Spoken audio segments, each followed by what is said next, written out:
Հայկ Սարգսյան, խնդրեմ։ Շնորհակալ եմ, հարգելի գործընկերներ, սիրելի հայրենակիցներ, զինվորական ծառայություն չանցած տղաների մասին իմ հեղինակած օրենքի ընդունումից հետո անցել է շուրջ 2 տարի։ Այժմ ունենք արտասահմանում բնակվող եւ հետախուզման մեջ գտնվող ավելի քան 1200 հայրենակից տղաներ, ում 27 տարին լրացել է իմ նախորդ օրենքի ընդունումից հետո։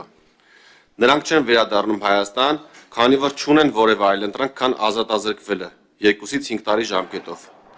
Ես, որպես օրենսդիր, չեմ ցանկանում, որպեսզի իմ ազգակից հազարավոր եղբայրներս շարունակեն կտրված ապրել մեր հայրենիքից, Հայաստանի Հանրապետությունից։ Չեմ էլ ցանկանում, որպեսզի նրանք վերադառնան եւ դատապարտվեն ազատազրկման, քանի որ այդ դեպքում եւ նրանց ճակատագրերը կխեղվեն, եւ մեր պետությունը ոչինչ չշահելով հսկայական վնասներ կկրի։ Հիմա ասեմ ինչ վնասների մասին է խոսքը։ Քրեակատարողական հիմնարկում մեկ անձի պահման միջինացված ամսական ուղղակի եւ անուղղակի ծախսերը կազմում են 437.900 դրամ։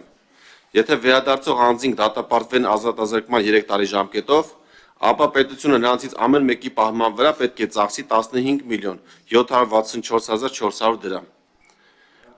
Այսինքն, եթե բոլոր 1200-ն ինքնական վերադառնան եւ դատապարտվեն, պետությունը միայն նրանց անազատության մեջ պահելու համար պետք է ծախսի շուրջ 19 միլիարդ դրամ։ Իմ այս օրենքով ես առաջարկում եմ լուծել այս հարցը մեկընդմիշտ, որպեսզի եւ մեր տղաները շահեն, եւ պետությունը։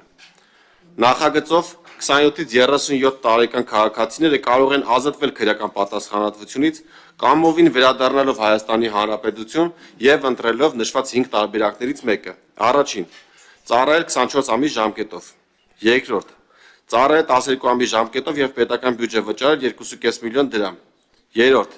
ծառայել 6 ամիս ժամկետով եւ պետական բյուջե վճարել 5 միլիոն դրամ։ Չորրորդ՝ ծառայել 1 ամիս ժամկետով եւ պետական բյուջե վճարել 10 միլիոն դրամ։ Եվ 5-րդ՝ զինվորական ծառայության փոխարեն պետական բյուջե վճարել 15 միլիոն դրամ։ Նշեմ, որ իմ նախորդ օրենքի ընդունումից հետո 2024 թվականի փետրվարից մինչև 2025 թվականի օգոստոսի 1-ը 17 ամիսների ընթացքում օրենքից օգտվել է շուրջ 200 քաղաքացի։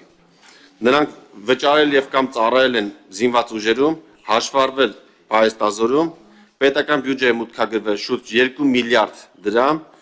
կամ 5 միլիոն դոլար գումար։ Սա նշում եմ օգոստոսի 1-ի դրությամբ, այժմ այդ թիվը անհամեմատ ավելի մեծ է։ Այսինքն ակնկալվում է, որ մեր հայրենակիցները կօգտվեն օրենքից, նրանց մի մասը կվերադառնա Հայաստանի Հանրապետություն,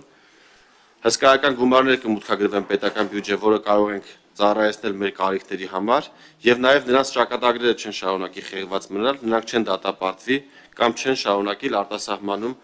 մնալ այլ կարգավիճակով եւ կվերականգնվի նրանց կապը Հայաստանի Հանրապետության հետ եւ նաեւ կհամալրվի պահեստազորը, այսինքն կշահեն թե մեր արտասահմանում բնակվող տղաները,